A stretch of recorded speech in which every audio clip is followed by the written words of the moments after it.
Goli moja. Tunamshukuru Mwenyezi Mungu. Hii tumeiweka katika nafasi nzuri kuelekea katika ubingwa wa NBC Tanzania Bara. Hatuna shaka mechi tumeimaliza, tangalia ya mbeleni zaidi. Na uhakika ubingwa wenu msimu huu? Mapema tu. Yaani hakuna dosari yote ya kutuzuia ubingwa msimu huu. Tumejipanga vizuri, matumaini yetu ni makubwa, na ukiangalia mechi yetu iliyopita ya Confederation tumeweza kupoteza ubingwa. Kwa nguvu, akili, matumaini yote yamehamia katika NBC Tanzania Bara, na ndio kombe kubwa katika ligi yetu ya Tanzania. Kwa hiyo hatuna shaka yote na hakuna kutuzuia. Unadhani mlistahili kupata ubingwa wa kombe la shirikisho? Tulistahili. Wewe mwenyewe ulikuwepo Zanzibar na umeona mchezo ulivyochezwa.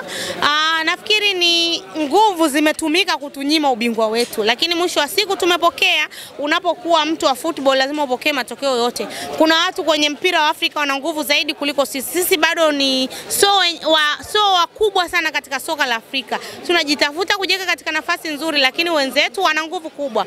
Walishinda ubingwa ule kutumia nguvu zao kubwa. Kwa hiyo sina shaka, naamini huko mbeleni tutafanya vizuri zaidi. Tumeshiriki mashindano yale, tumefika katika hatua ya finali. Ni sehemu kubwa katika soka la Tanzania, lakini sehemu kubwa katika timu yetu ya Simba Sports Club. Kwa hiyo naamini mistake zilizotokea tutaangalia namna gani za kuzifanyia kazi huko mbeleni. Naenda tena kukutana na Singida Big Stars nusu finali ya CRDB. Unadhani mnaweza mkatoboa kuingia finali ili mkutane na wapinzani wenu? So mechi rahisi, ni mechi ngumu. Kama ulivyoona leo wameweza kujipapatua, wamejitoa kimasomaso kushindana na timu yetu ya Simba Sports Club. Lakini tunaamini kwamba bado Simba ni timu kubwa, na takriban tumeweza kucheza mechi nyingi. Na ukizingatia mechi ya leo tumerudi, tulikuwa hatuna mazoezi kutokana na kwamba tumetoka katika mechi ya finali siku ya Jumapili, Jumatatu safari, Jumanne ni siku ambayo ni ya mapumziko. Yaani kama hata mna recover, hamwezi kurecover kama vile ambavyo mnastahili kama mchezaji. Lakini mwisho wa siku tuna siku mbili tu kuelekea katika mchezo wetu wa nusu finali dhidi ya Singida Black Star. Ni mechi ngumu, mechi ambayo inahitaji nguvu ya ziada zaidi, na naamini tunakutana na Singida ambao tumekutana nao hii leo. Wameonyesha performance ya hali ya juu. Walikuwa wanatamani warudishe goli katika dakika zote 90, lakini mwisho wa siku wamekutana na timu iliyokuwa bora ambayo kila sehemu iko imara. Tulitengeneza nafasi kadhaa ila tulipata goli moja. Kwa hiyo tunaenda Manyara tukiwa na target moja ya kuweza kushinda mchezo ule kuelekea katika hatua ya finali. Mbinu za mwalimu zitaamua mchezo ule wa finali. Sina shaka kwa Singida tunaijua, ni muda mrefu, ni timu nzuri na ni timu ngumu.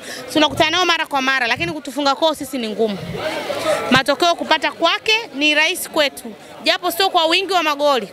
Takriban goli moja, goli mbili, ila naamini nusu finali itakuwa nzuri, itavutia kila mtu, na kila mtu kajipanga vizuri wakiwemo wachezaji. Mapumziko ni madogo, lakini wanaamini kwamba ule ni mchezo muhimu kwetu na tunahitaji kwenda kushiriki katika hatua ya finali na kulichukua kombe la CRDB Confederation. Wanasema timu bora imekosa matokeo leo. Timu bora ipi? Singida. Hasa kwa nini timu bora afu ukose matokeo? Timu bora lazima ishinde. Mimi Singida sio bora, ni nzuri na inapambana kuweza kupata matokeo. Lakini mwisho wa siku unapokutana na giant wa soka la Afrika Simba Sports Club, giant wa soka la Tanzania Bara Simba Sports Club, lazima kuna upinzani ukutane nao, ndio maana unawafanya wakose matokeo. Kwa hata Manyara wajiandae kisaikolojia. Linaweza lisiwe moja akawa zaidi ya moja. Umebakiza mechi 3 Mary, lakini moja wapinzani wenu wanakuambia hawachezi. Wataamua wao waje au wasije. Sisi tunachokijua tunapambania ubingwa. Kwa wataamua wao waje au wasije. Shukrani. Thank you.